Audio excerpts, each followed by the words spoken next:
আপনারা সেটেলমেন্টে যাবেন। আপনারা যদি মনে করে থাকেন যে ব্যাকডোর চ্যানেল দিয়ে আওয়ামী লীগের সাথে সমঝোতা করবেন, তাদের বিজনেসের আপনারা অংশ হবেন, তাহলে আপনারা মাথায় রাখবেন উই আর অলরেডি শহীদ। আমাদের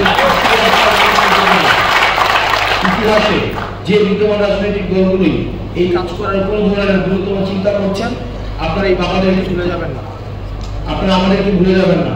কারণ আওয়ামী লীগের গত 16 বছরে পেশিবাদী পূর্ণাঙ্গ রাষ্ট্র কাঠামোকে আমরা বৃক্ষাঙ্গুলি দেখিয়ে আমরা তাদেরকে দেশ থেকে পালিয়ে যেতে বাধ্য করেছি। আমরা আপনাদেরকে সম্মান রেখে বলতে চাই, আপনারা যে ব্যক্তিবিরোধী সমঝোতার রাজনীতি করে যে ধরনের বক্তব্য দিচ্ছেন আওয়ামী লীগের পুনর্বাসন, সেই জিনিসগুলোকে আমরা সন্দেহের চোখে দেখছি। সেই জিনিসগুলোকে আমরা মনে করি যে আমরা ফেসিবাদ বিরোধী শক্তিগুলো যেভাবে ঐক্যবদ্ধ ছিলাম এবং পরবর্তী সময়ে আওয়ামী লীগ পরবর্তী বাংলাদেশে ফিরবে কি ফিরবে না সেই আলোচনা শুধু এখনো আসে না, বরং আওয়ামী লীগের বিচার নিশ্চিত না করা পর্যন্ত যারা ওই আলোচনাটি দিচ্ছে তারা কখনোই এই ফেসিবাদের জুলাইয়ের গণঅভ্যুত্থানকে কখনোই তারা হৃদয়ে ধারণ করেনি। আওয়ামী লীগের পুনর্বাসনের আলোচনা, আগামী নির্বাচনে আওয়ামী লীগ অংশগ্রহণ করবে কি করবে না সেই আলোচনা প্রাসঙ্গিক নয়। একমাত্র ওয়ালটন এসি দিচ্ছে 1 বছরের রিপ্লেসমেন্ট গ্যারান্টি। বর্তমানে প্রাসঙ্গিক আওয়ামী লীগের বিচার নিশ্চিত যতদিন না পর্যন্ত হবে, সেটা যত বছরই লাগুক, আগে আওয়ামী লীগের বিচার নিশ্চিত করতে হবে।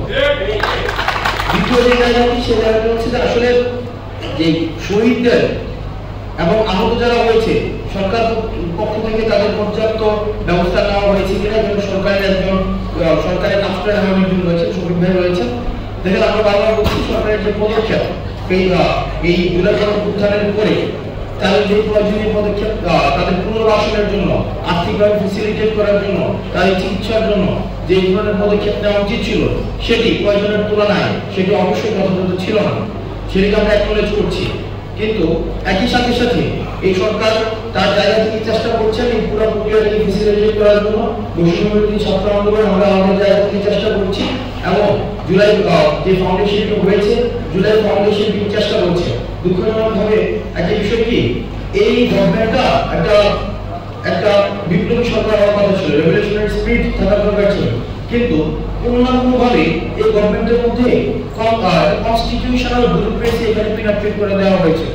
এটা কিভাবে হয়েছে সেটাকে আমরা মনে করি যে আমরা প্রতারিত হয়েছে আমাদের মুরব্বীদের দ্বারা। আমাদের যারা গার্ডিয়ান ছিল তারা আমাদেরকে প্রতারণা করেছে। তারা এই কনস্টিটিউশনাল ব্যুরোক্রেসির মধ্যেও শহীদের পুনর্বাসন, আহতদের পুনর্বাসন এবং শহীদের যে আর্থিক যেই ক্ষতিপূরণ দেওয়ার যে প্রক্রিয়াটি সেটিকেও সেখানে তারা এক ধরনের ব্ল্যান্ড করে ফেলেছে।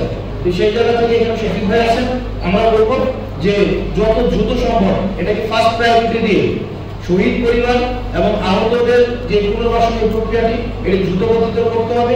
না হয় এই সরকার যত ধরনের পদক্ষেপ নিচ্ছে না কেন সেগুলো দিন শেষে কোনো না কোনোভাবে এই পদক্ষেপগুলোর একটি প্রশ্নবোধক চিহ্ন থেকেই যায়।